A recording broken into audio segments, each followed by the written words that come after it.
I YouTube how to change a diaper. You practice. Yes. I've changed diapers before on like nephews and nieces, but then like in the moment you're just like you're a little tired. I think there's so much going on, you just forget. Oh, dude, I had to YouTube this go around how to swaddle, and it's so crazy because I was like, oh my god, I remember this video because I watched it 400 times before. Yeah, it's like the last time you watched it. Yeah, do you want to start from where you left off?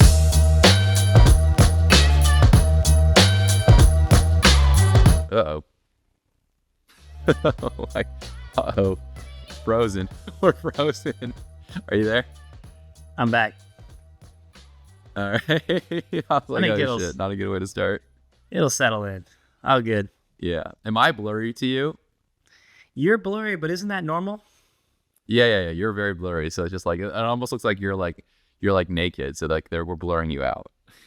I mean, first of all, we should leave this in. This is a great way to start the episode. It'll be hilarious if we shot up. Yeah, that's like a Comedy Central bit.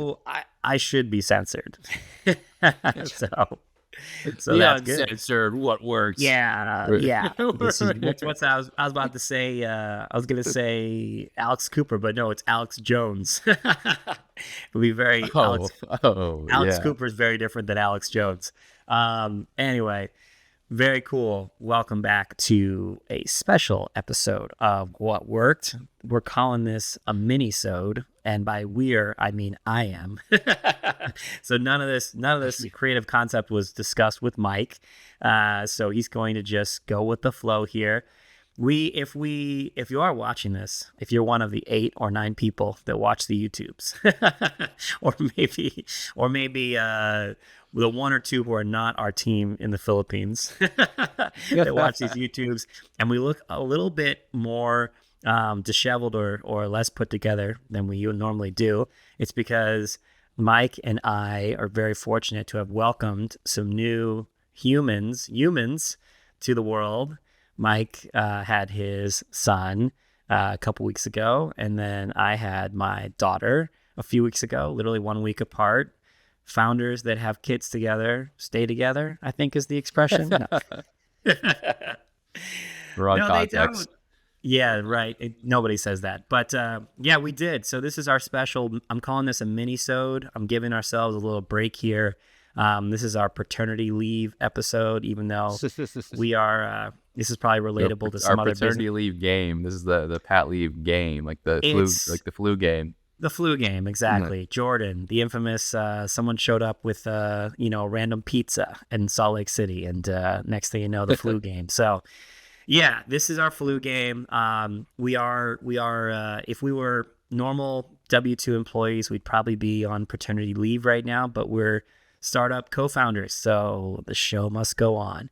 But we really wanted to pump out another episode and not leave too much time in between our last one, which, by the way, was a total banger, if you will. I think that the engagement was through the roof. The episode with JD from Thankview, now Evertrue. If you haven't listened to that episode already, please do. It's so good. But this is our paternity leave mini-sode, so it's just going to be Mike and yours truly talking about a few things. Fatherhood being one of them. So I'm going to put Mike on the spot with a couple of questions.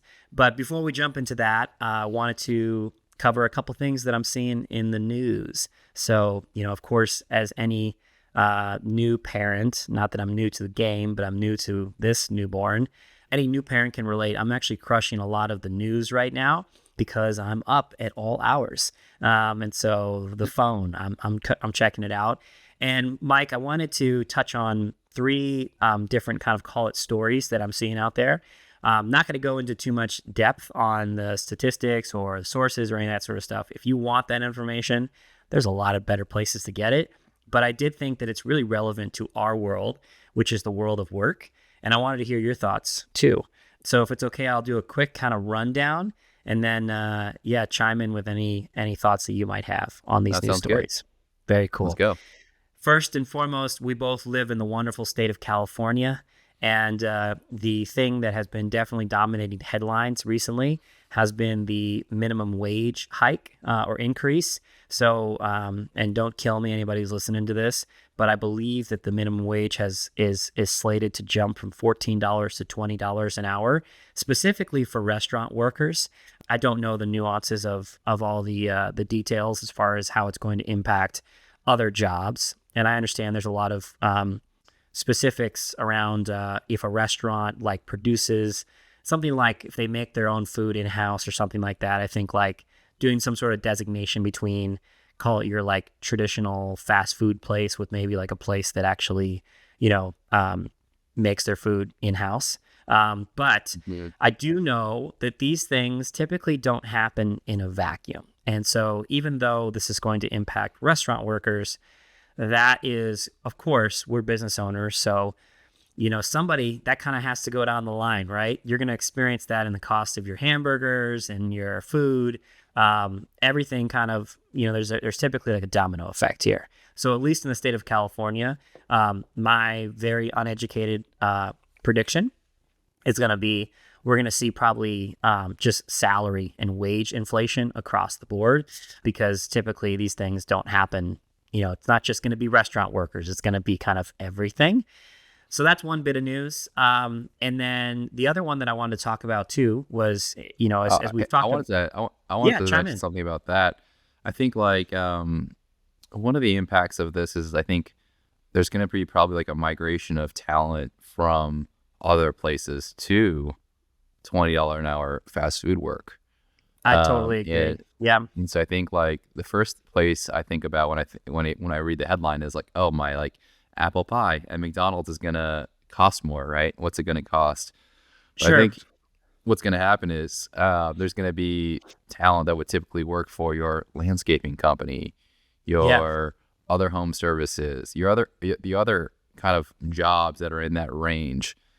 And those small businesses in particular, I think, are going to struggle because they're going to lose employees potentially to fast food or restaurants, just in general, to other better opportunities for that person, for their current team.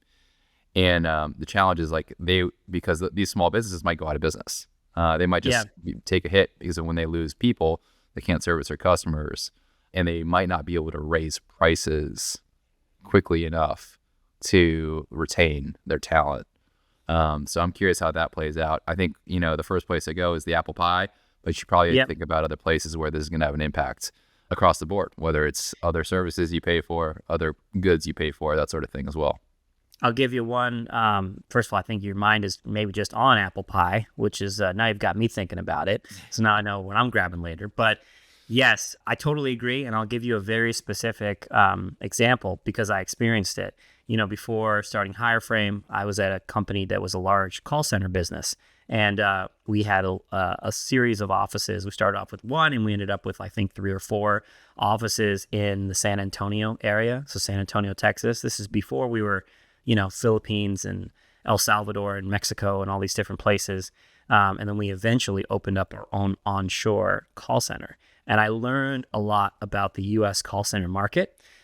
So the interesting thing, to your point, is that, when companies have their call centers in the U.S., they typically do it for very specific strategic reasons or regulatory reasons. So there's, first of all, some work can't go outside the United States. Specific examples there is healthcare, a lot of healthcare regulations around that, data, and that sort of thing.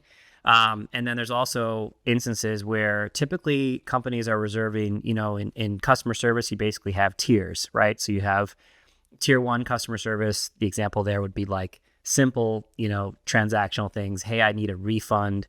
Hey, my package didn't arrive. Those types of things I want to cancel, etc. And then what you have is you go up the, sort of up the ladder, typically to what you get to is like a tier 3 and beyond. And that is when you get to tier 3 customer service issues, you're talking about issues that are very sensitive, that require a high degree of, kind of like complex actions to solve, a high degree of empathy, things that are hard to send outside of the United States. And so to your point, we used to look a lot at our recruitment strategies in places like San Antonio. And the version of this, the $20 an hour restaurant opportunity, what we experienced was the rise of the Amazon warehouse economy, right? So you have Amazon was opening up these massive warehouses in Yeah, it was like basically 10 years ago, every. right? Exactly. This is like Yeah. 20, yeah, you nailed it, about 2014, 2015, around there. And so yeah, Amazon, was growing like crazy, and they were competing aggressively in every single labor market that they were in for these Mm-hmm. employees. And even though this was like your entry level jobs of people that would be doing basically package assembly, picking, that sort of thing, they were offering 20, $25 an hour, $30 an hour, along with some other, really great benefits as well, that were really, really compelling. And it made it hard, as a call center company that was going to market with wages that were typically like $12, $13 an hour, $14 an hour, which is typically, like, back then, that was like your frontline customer service, entry level points. It was really hard to compete with those opportunities. They were, in many cases, it's almost like double what you were paying. And there was also a lot of, clear opportunity for rising the ranks. So I totally agree with you. I think it's going to be interesting. And the challenge that, to your point, these SMBs are going to deal with, or these other businesses are going to deal with, is that class of worker, right, that are doing those jobs oftentimes, especially at a small business, they require a lot of institutional knowledge. So somebody who's been there for some period of time, they understand how to solve problems. They know who to go to. They've gone through a lot of different things. They understand exactly what the company stands for, the mission, all of those things. And it's really hard on a business when that person walks out the door. And so I completely agree with you. I think there's going to be a displacement, if you will. Those folks might go to those opportunities. On the flip side, you might experience a better experience at your local restaurant because people are just compensated appropriately, and maybe they're more incentivized to work those jobs and stay there longer. So, the customer experience there might improve. So it'll Totally. be really interesting. But that's a fantastic point. I wanted to switch gears here a little bit. Speaking of displacement, the second sort of news bit that I want to talk about is you and I are big fans of the Daily Show. Or not the Daily Show, sorry. We're big fans of All In. I like the Daily Show too. Oh yeah. Yes, I was especially like, Jon Stewart. The like I Jon didn't prepare for Stewart, this one. I didn't prepare for this. yes, I've never watched the Daily Show. curveball. Well, at least I'm a fan of the Jon Stewart prime years, back when he was, covering, like, I Yeah. want to say, you know, George Bush, basically. That was HW. I always confuse them. Anyway, Yeah. so I have listened to All In. I have listened to the All In podcast. Fan of that one. yes, you're a big fan of All In, so am I. They talked about, I thought, a topic that was really relevant to us, which was Jon Stewart, who's back hosting the Daily Show, which you don't watch. Jon Stewart did an entire segment on AI replacing jobs, and for All In, they were talking about it. Basically, there were three kind of key takeaways that I took from that bit, because they felt the need to comment on it, because essentially this topic, AI, which has been extremely commonplace for all of us nerds in in tech, or in and around tech, right, has now made its way into the mainstream media. And so there are sort of three key, I'll summarize the clip as best I can, but there was three key takeaways that I took from this, because they were just basically answering the question, will AI basically, is AI coming for our jobs, quote unquote, right? So the three things that I took away were the great summaries that they were mentioning was, first of all, this is very cyclical. Chamath, I believe, pulled up, as he typically does. He has a great staff of researchers. He pulled up a graph, or a chart that effectively showed that over time, there's been a series of, call it, innovations that have disrupted work as we know it. And there's kind of this notion that, this is not our first rodeo. Before AI, it was the internet, right? And before the internet, it was assembly lines in factories and all that sort of stuff, robotics, etc. Right? It's been one kind of thing after the other that has impacted the work that we do and the way in which we do work. Then the second point that I thought was really interesting was that they talked about, with these sort of cycles, there's this notion that yes, AI does come in and it does, replace or sort of, or like lessen, I guess, the number of jobs overall that will do certain functions that a technology like AI can handle, can handle at scale. So you just kind of reduce the need for quote unquote manpower, right? But with that, you tend to see as it replaces jobs or it takes away opportunities, it also creates new opportunities, which is really interesting with any sort of technology.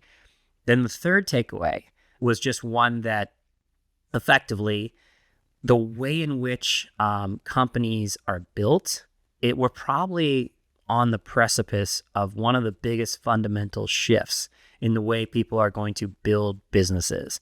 Just in the fact that before, just to give you a really kind of basic example, before when you would start a business, you would typically, as soon as you possibly can, you'd have to assemble a large team of people to perform all types of different business functions. And now the idea is with AI technology, I'll just give an example. It's probably the most common one people talk about is if you have a really incredible engineer, AI gives the opportunity for you to effectively 10x the productivity of that one incredible engineer. So instead of needing an entire team of engineers, you might be able to get more done with just one really, really strong A+ performer, which will be not every company can do that. Not every company can attract the 10x performer, but it will be a strategic decision for a lot of business builders is, do I build out an entire team for this department, or do I bring in sort of one, call it rock star, who's able to sort of multitask and handle a lot of different things? Directionally, it feels like that's where AI is going. I don't know if you have any thoughts, if you kind of think differently about that. No, I just I agree. I agree with all that. I mean, Yeah. I don't see jobs being, one for one. I don't think there are going to be fewer jobs available. I think the jobs are just going to be different, and they're going to be probably better. Totally. And speaking of which, the last one sort of news story that I'll just round out with, and then we'll segue this into some general thoughts on what we're seeing at Hireframe. This comes up, I feel like, every couple of years, the old 4-day work week, right? So I feel like I did see this headline. Yeah, it does feel like I was like, this is a headline now, but it was also a headline. It's always a headline. It's always a headline. I mean, not 4 hour work week, 4-day work week. Yeah, and if you think about people you just mentioned it, right? Like Tim Ferriss, right? It's kind of funny because I feel like this headline has come up so often that there's a lot of people that probably don't even know who Tim Ferriss is or never read, his book or his books plural. So yes, this comes up a lot. But I think that I'm not going to pretend to be, versed enough in all of this sort of like topic to really speak intelligently to, the 4-day work week, what people will actually implement and all that sort of stuff. But you see this chatter. And what I do think, here's what I feel like is interesting about it, is that I think that AI, to sort of loop that in, I do think that AI will present some opportunities about specifically when work is actually done and how productive you can be with a limited amount of time. And I think that will will we see a 4-day work week? I have no idea. I think there's so many things that make something like that hard to implement, right? If I look at just, for example, our business, we support other businesses. So for us to do a 4-day work week at Hireframe, it would require our customers to all do 4-day work weeks, right? So there would be there's so many hoops to jump through to make that happen. But I do think that what you're going to see is you're going to see more and more companies really start to think about when work actually needs to happen and how can we maximize the amount of time. And what I think that'll look like in very applicable ways that I already see people doing is people are questioning things like unnecessary meetings, right? So it's like, hey, what happens if we just subtract a lot of these pointless departmental meetings where nothing really gets accomplished, and instead give that hour or 2 or 3 hours back to our team to be more effective during that time, so they don't have to work as much on Friday. I think it's an That's, I interesting think, point. where we're going. Yeah, you have to. I feel like changing, going from a 5-day work week, which is typical, to a 4-day work week is like a big change. I don't even want to call it a shift because it's much bigger than that. It's a huge change. Whereas I think what you're saying is there's probably a ton of stuff within a company you can improve to address the driving forces behind, the desire for a 4-day work week, whatever they might be, whether it's burnout, efficiencies, costs. I'm not sure what they are actually, but yeah, there's probably a lot of other things you could do before you have to make a drastic change like that. Yep. I think the 4-day work week is interesting. It's like, what I think people say 4-day work week, they don't mean working fewer hours, right? They just mean doing like a 4-10 schedule, like a 4-day, but you work 10 hours a day. That's a good question. This is where I'm not well versed enough. I feel like I think people. I think this is a good point. I think what we're experiencing right now is that like there's not alignment on what this means. I think it's a great headline to get. It's a great headline for the media to get a bunch of clicks and views. But I don't think we're on the same. I don't think everyone's on the same page, because I think some companies are thinking like this is 4-day work weeks, but this is 10 hours a day. Yeah. And so as a person who would work at the company, that think about changing your day from an 8-hour day to a 10-hour day. That's a significant change. That means you're working after dinner, right? Or you're starting work earlier and before school drop off or whatever it might be. It's a big change. Yeah. I also question too with I totally agree with you. It's a great, it's awesome red meat to feed to everybody, because you're going to have both sides, right? For people that feel like they're overworked, they're like 4-day work week, totally like, I deserve more time off. Like I work way too hard, blah, blah, blah, all that sort of stuff. And then you got the flip side. Of course, they're going to be people that feel like, this is the old man yelling at cloud here. It's like, this generation's soft. Of course, you guys want a 4-day work week. Back in my day, I worked weekends and I worked nights and all this sort of stuff, right? So it's a very, it's a great topic for basically everyone to argue about. And I totally agree with you.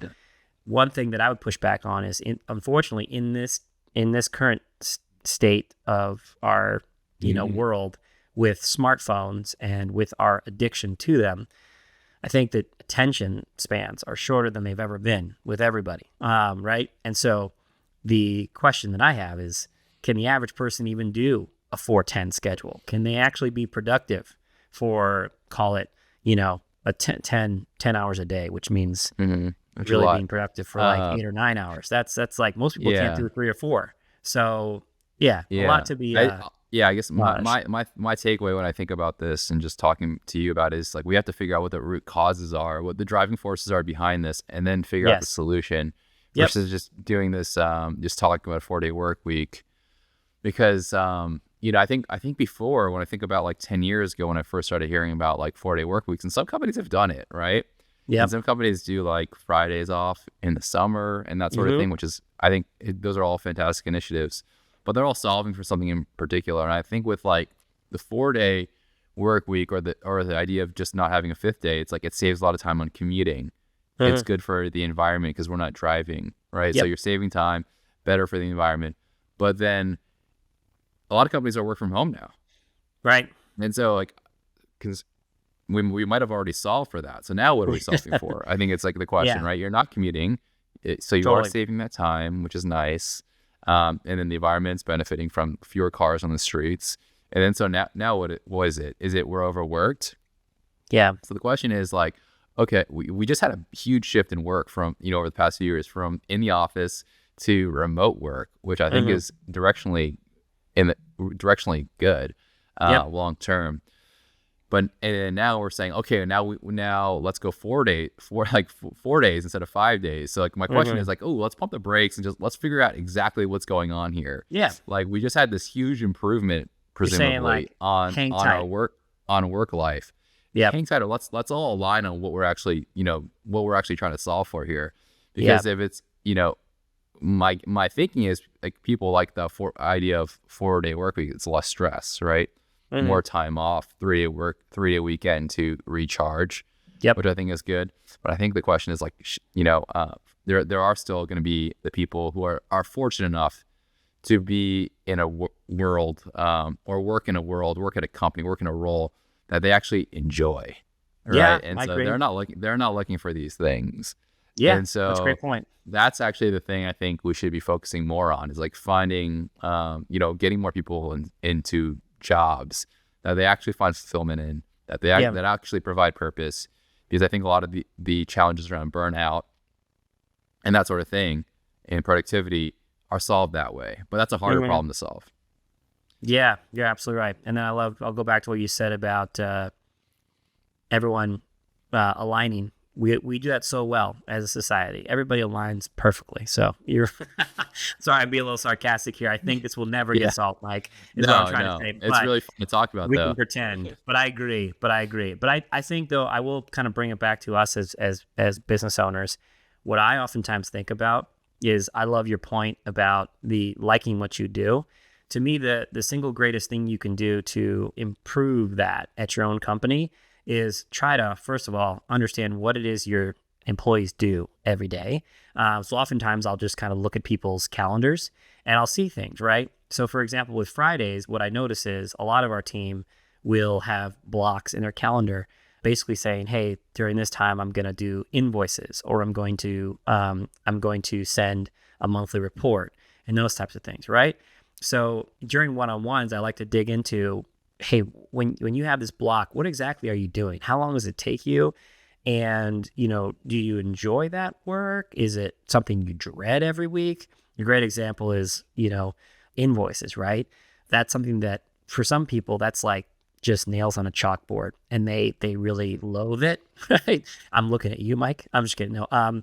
So the question is, for some of these things, how can we improve that? How can we maybe make them less dreadful because more work is completed for them before you've gotten there through just changes in process? And then sometimes it's about questioning why you do something altogether. The classic Yeah. thing is, I remember we had team members, right, that were sending these reports to people that they weren't even responding to those reports. They weren't even commenting. And those reports were taking hours each week. And, we just asked the question, hey, if this went away, would the customer even care? Right. So then we have to ask, like, is it worth doing?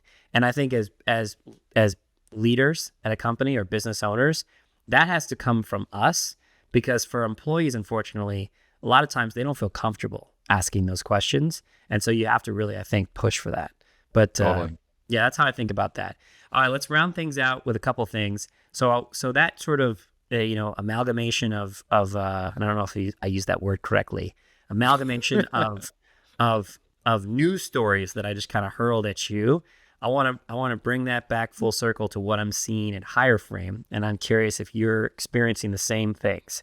So the world of work is definitely changing, and I'm seeing two things in my experience at Higher Frame in talking to customers and prospective customers.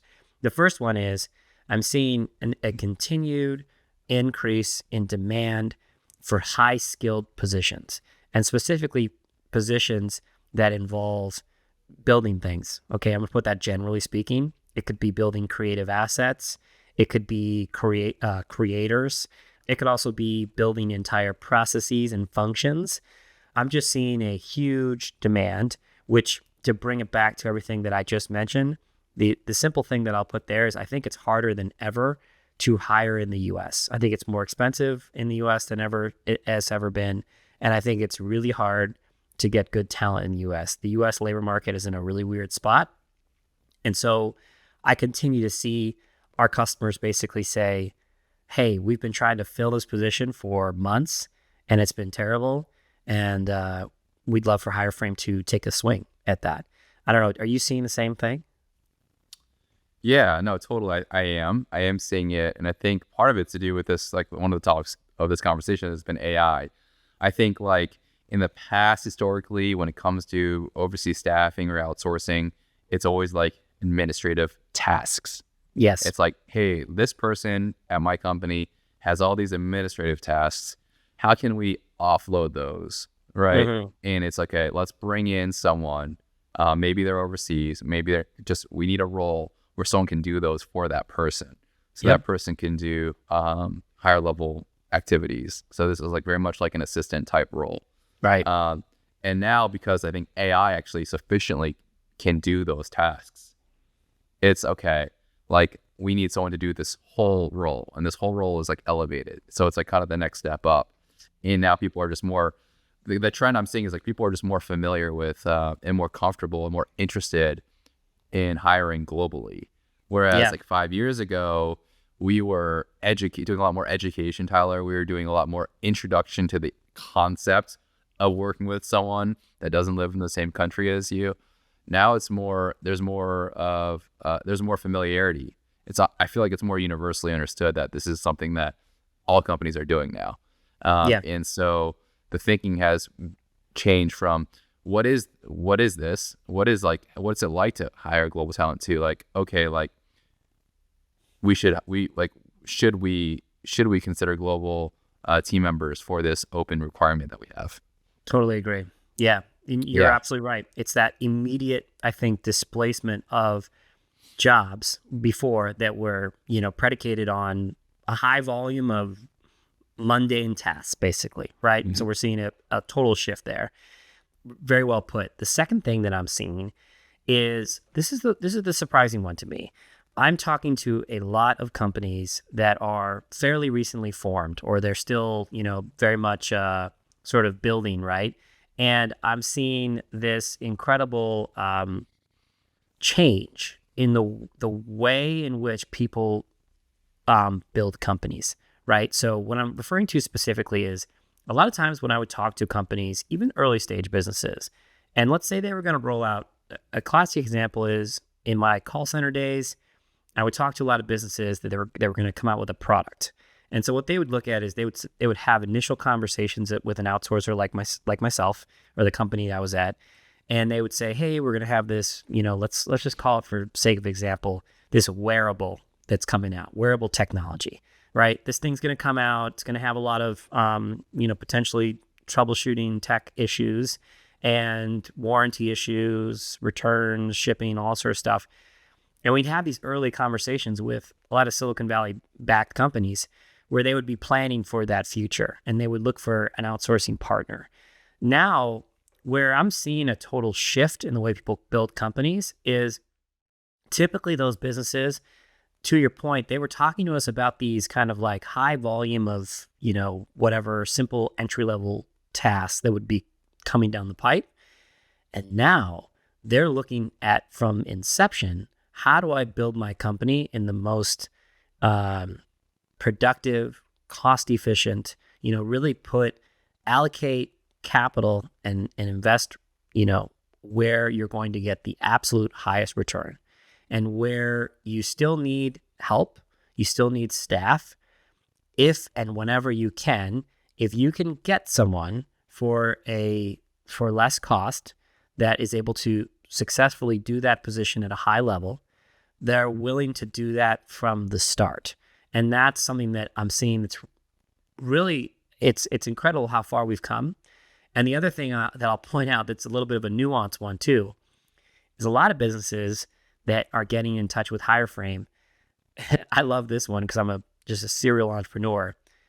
They're saying, how can I basically resell Hireframe? Right? So what I'm seeing is a lot of businesses that have specific industry expertise, but they don't want to staff up this huge team to perform these various functions.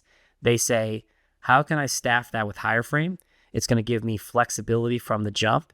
It's going to give me cost efficiencies. But then I'm going to turn around and basically package this together as basically a productized service for my customers, right? And that's a really interesting one to me. It's just something that I just don't think existed, even 3 or 4 years ago. The two points there, but I'm seeing the way I'm experiencing, I think what you're alluding to is, a lot of companies are familiar. They work with multiple agencies, marketing agencies, branding, PR. What are some? Those are like the common ones I think of. Yes. Maybe it's development agencies, web development, a number of agencies like that. And I think now, at least when I'm speaking to CEOs of companies, they're thinking of us as like one of those agencies. So it's like, hey, we need like a strategic outsourcing partner to shepherd, our org chart into kind of this next chapter of Yes. work. And that's cool. And I think that makes sense. I saw a stat somewhere this week that said in 2021, I think workforces were 10%, companies were made up of about 10% contractors, and now it's 30%. So it's like tripled in a matter of a couple of years. Yeah. And I think that's 3 times. And Wow. I don't know where that exact number comes from, and you don't hold me to it, but just I think it speaks to the trend. I think anecdotally we're seeing the same thing, Tyler.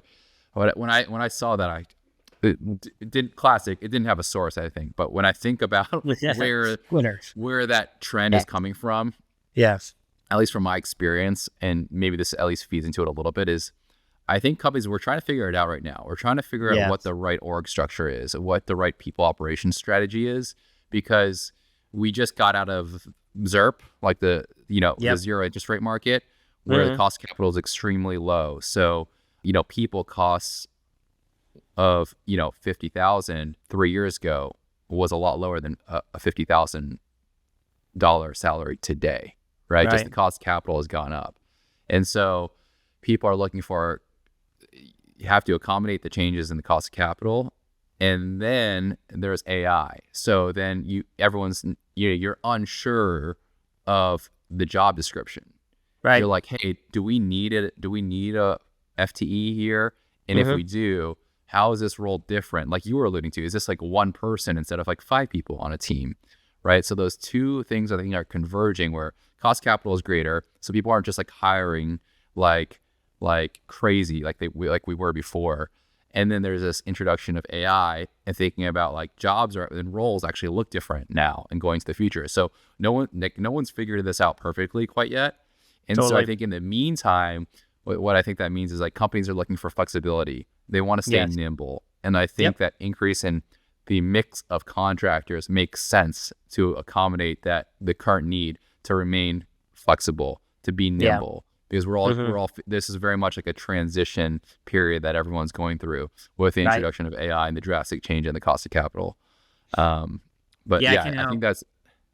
I was gonna say I can't help but think we're both huge NBA fans, and I don't know if I'm gonna use this appropriately or not appropriately, but correctly. But I think of like the 2-way contract in the NBA, right? It's like hey, we don't quite know what we want to do with this position, but we're gonna give you an opportunity to win a long-term seat here on this team. Yeah, that's right. And it's I totally there's a huge value to that, right? Like there's that flexibility. It goes both ways. It's giving a shot, an opportunity to somebody. And it's also giving that company a lot of flexibility, because you're absolutely right. I think everyone's just kind of figuring it out right now, and it's really hard to commit to any one path. That's something that as a business owner I think about a lot, and I have a lot of empathy for our customers. So very cool. All right, I want to round things out here and keep this. This is ending up actually being pretty much the same length as our normal episode. So probably me being long-winded. So let's land the plane here. I'm going to ask you a couple of questions, Mr. New Dad. About dad life. Am I glowing? You are glowing like you. Yeah, exactly. Dad life. I was going to say like you just gave birth. You did not. So no, I didn't do any of that. You did. You did none of the hard work. But now it's time for you to wax philosophically like you did. No, I am curious how. I guess the first thing is just a very open-ended question. Is there anything that you didn't expect that has surprised you in your few weeks of being a dad? Yeah, there's been a number of things I would say. So I like to prepare. So I am a preparation person. I like to come prepared for everything. And I like to stay prepared. So I like to stay ready. Stay ready. And so what did that mean? Like, we knew this baby was coming. We had a heads up. And so obviously I get to speak to friends like you who have kids already. We have, a bunch of parents that we know that we can get the download from, collecting different experiences because everyone's is so different. And then try to figure out this is like what it's going to look like. We took a lot of online courses on how to take care of a baby. There's obviously YouTube University, which I love and, relied on tremendously, both for educational and entertainment purposes. YouTube for everything. So, when it came to all like the mechanics of like, okay, like, how do you hold the kid, all that stuff. First of all, I guess I'll say I didn't expect just that I'd forget all of that information. So the baby arrived and we were like, what do we do? I literally was, we were in the delivery room and I had to like, I YouTubed a video. Oh no, it was the first day we got home. No way. I YouTubed how to change a diaper. Yeah. You practice, Yes. I've changed diapers before on like nephews and nieces, but then like in the moment you're just like, you're a little tired. I think there's so much going on. You just forget. Oh, dude. I had to YouTube this go around how to swaddle. And it's so crazy because I was like, oh my God, I remember this video because I watched it 400 times before. Yeah. It's like the last time you watched it. Yeah. Do you want to start from where you left off? Yes. It's exactly.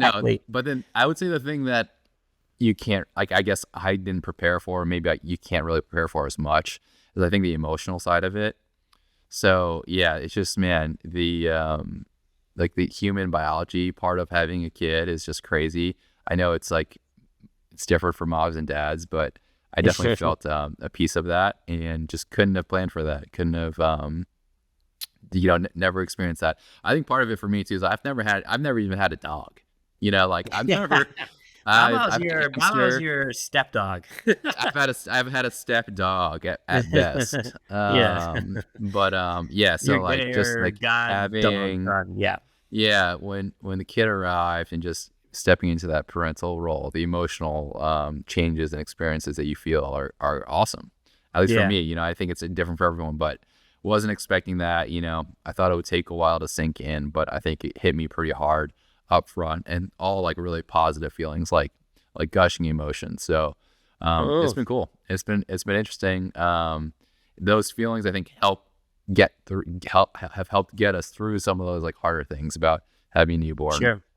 But that's been my experience.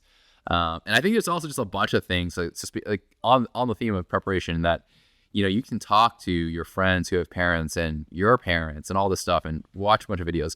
But there's so many things in between all of those things that you've talked about that no one talks about. Like the small things, and you're like, no one talked about like this aspect of holding the kid. No one told me like, what does this mean? Like no one has a YouTube video about like this thing. So yeah. Which also, surprisingly, kids more resilient than maybe than I expected. So it's been awesome. That's amazing. And I would say to follow up on that, I'm curious because you got back in the saddle kind of immediately. Mm-hmm. How do you feel about work now? Has your view of work changed post now you've got a kid, you're a dad? Do you look at work differently? Yeah, I say like I did a lot of like thinking and reflecting on this before even I think even having a kid or having a kid on the way, because it was part of like the decision making process, right? Like work is a huge part of my identity, so I had to like sort through that, and I tried to before. So yeah, like work, like I love what we do and I love work, so it's a big part of my identity, I think, in a healthy way. There are probably some parts that are like less healthy but so I know in order for me to be like my best version of myself, like I need to work, right? But the question is like now there's a new thing where there's always a trade-off. So it's like, do I send that one cold email to this person I don't know cold, right? Sure. Do I spend the time doing that, or do I spend the time with a kid? It's a new calculation that I have to do all the time now. So I'm getting used to that and trying to figure that out. I don't know. I don't have answers yet. But I do know that, just trying to have a good support network around is really good. Friends and family, super Mm-hmm. helpful. And then also I think just trying to be like a little easy on ourselves is good to keep that in mind. We're gonna figure it Yes. out. We're gonna do our best, but also just to not be too hard on ourselves about not always, doing things in the most optimized way possible for the kid. Sure. Totally. Yeah, yeah. Wise words. What's it been like introducing uh family Rory. member number 4? Oh, okay. No. Going from one kid to 2 kids. I think that's a big jump Party from of what I hear. Yeah, party of 3 to party of 4. Yeah.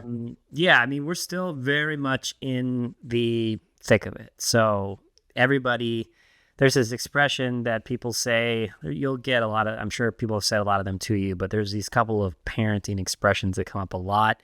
Whatever it is, it's like the days are long, the years are short. I always like, this is not a parenting one, but you reminded me of, I love, the Mike Tyson quote, everybody's got a plan until they get punched in the face. I think about that all the time when it comes to kids. Kids Mhm. love a good plan because they love to literally and figuratively poop and throw up on that plan. That is how that goes. Yeah. But yeah, having now 2 kids and now being a party of kind of 4.5 if you count Bao Beezy, our dog. It's been all the things. So beautiful to see. I've oftentimes thought about this. I hope this is the case, but I'm best friends with my siblings, especially the ones that I'm from a family of 5. The ones that are closest to me in age, I'm best friends with my older sister, and I'm best friends with my younger brother. And so I hope that our older daughter is going to be best friends with her younger sister. I hope that's the case. And so there's been incredible, kind of like beautiful things just about the way in which the 2 of them interact, and all that is really great. But it's definitely this expression that I was referencing that a lot of people say is they say that, like right now for you guys, your son is learning how to be a baby. You're learning how to be a dad. And, Jess is learning how to be a mom. Everybody is learning their new role. And so when you tend to get like frustrated, which you will about a lot of things, you just, that expression does help because you just think about the fact that everybody's just learning. So that's how it is right now. There are times when, our older daughter is just kind of, just doing stuff, right? Where you're like, hey, why did you have to do that? Why did you have to basically noogie the baby? And, right. And it's because she's learning. Nobody gave her, she can't go to YouTube University yet. She doesn't have the benefit of YouTube yet. so she's learning. You're learning how to change a diaper. Everybody's learning. So that's it. But back to the stuff related to, work. I'm just reminded of this stuff now yet again, because I went through a big change, and same thing with work being very much part of my identity. The thing that I'll say, and it relates a lot to, to kind of be a little more transparent, open the kimono and stuff that we've gone through. We had a heck of a week with a really bad customer, and you and I talked a lot about, and we ended up essentially firing that customer. And we talked a lot about what's worth it, right? And that's something that you oftentimes see a lot of parents actually become even more effective at their jobs or building their businesses once they become parents, which is a weird kind of thing to happen because you have less time. There's less of you to give. But I think the reason why that happens is people will talk about how parents become great multitaskers. For sure, that's a part of it, and they become really efficient. I think that a lot of that is because parents become ruthless with questioning, is this worth the time? Because if you're going to be away from your kid, if you're going to be taking on those normal stresses that come with work and doing things, and a lot of times you bring those things home, you have to be kind of ruthless as a parent. Just say, Yeah. if it doesn't serve me and it doesn't serve the family, then I got to cut it out, which I actually think Totally. is something that really hinders people that don't have kids, because you have more, you can work into your weekend, into your nights. You can do all these things because you don't have that pressure to really just ruthlessly cut out things in your life that are not rewarding, right? Yeah, And I no, just I think think that, that's yeah. yeah, that No, filter I totally allows relate you to to be that. really effective. Yeah. No, that's yeah. You asked earlier like how things have changed and that sort of thing, and I think this is one of them where it's like I am very I have clear boundaries when it comes to like energy that I maintain around me, that I retain around me. So whether Yes. it's my energy or the energy of people around me that I'm associated with, I actually this is I'm articulating this for the first time, so it might be kind of rough, but speaking, we spoke about the customer that we fired. They were just bringing a lot of like a negative energy to the company, to us, and in the Everyone. past, like you were alluding to, when there was like no kid in the picture, I think for better or for worse, it was more acceptable to bring myself and bring that energy Yes. home, quote unquote, or just honestly working from home to the dinner table, let's say. Yep. And I was able to, and I try to minimize that, but that was still a norm to, You have could. days where you're carrying the weight of some negative energy or some bad energy with you home from work to the dinner table. Yep. And that's not great. That's not ideal for anyone. But in the past, I was able to just express to Jess, like, hey, like, this is what happened. I'm carrying some of this negative energy. And just, FYI, this is why you're probably experiencing me this way right now. But Yeah. now that there's a kid, the kid doesn't understand that. They just feel your energy. I can't Totally. articulate that to them. Hmm. So there's a clearer line now when it comes to like energy. All that means is like I have like less tolerance for bringing that energy home. And so that means I have less Totally. tolerance for that energy at work. And so I think the boundaries are clear. I think that's a great thing. But I think what you were saying is that like when you don't have those boundaries and those lines, you're more susceptible to just carrying that weight with you on Without a a more doubt. regular basis. Yeah, it's the baggage you carry around. It's Yeah. the invisible baggage, right? And then it definitely impacts people. And the beautiful thing about kids in so many ways is that people talk a lot about kids are a mirror, right? You'll see it with your son. Your son will literally just say things that you say, right? Like a great example is like our daughter will she'll say like she said last night we were like, hey, we gotta get ready to brush teeth and we gotta go to bed. And she goes, not right now. I'm working. And she just took this like, iPad and she was pretending to just like bang away at it, wherever it was. And we're like, that's the mirror, man. That is the mirror. She's showing us exactly what we're like. And so it makes you think twice, right? So to your point, that energy, that's the beautiful thing is kids are an immediate feedback loop and they will they will keep it real with you. So you'll experience the I'm sure the joys of that as well That's very soon. But so funny. um Oh man. on that note, we'll round out this episode. I do want to say that something that I wanted to talk about is exactly this. I've been very, you've had your personal passions, Mike, and we've kind of used the podcast as an opportunity to really explore them. I'm extremely passionate about talking to other people that are building companies that are parents. I love talking to them. I do this kind of just in my regular business life. It's something, no offense to anybody who doesn't have kids. It's just to me, it's so rewarding to talk to people, hear about their experiences, hear the way in which they think about things as a parent, as someone who's in a similar position. So I am going to be making a point to try to, target more of those folks in our podcast guest, searches. Yeah. And That'd then be also awesome. to kind of, highlight this as basically a regular segment. So I don't want to steal his segment blatantly, but I loved it. Bill Simmons has this one called Parent Talk that he always does once a week when he has his one of his frequent co-hosts on. So we're going to come up with our own. We're not going to get sued or anything like that. We'll come up with our own Parent Talk version. But a little tip of the cap to Bill Simmons. I do like his Parent That Talk sounds segments good. on his podcast. We'll finish Cool. this one up. Thank you, Get back sir, to the for kiddo. joining us. Yes. On to the next one. This has been another great episode of What Worked. If you All know right. somebody who would be a great guest on here, please do message us ASAP Rocky. Cheers. Bye, See everybody. ya.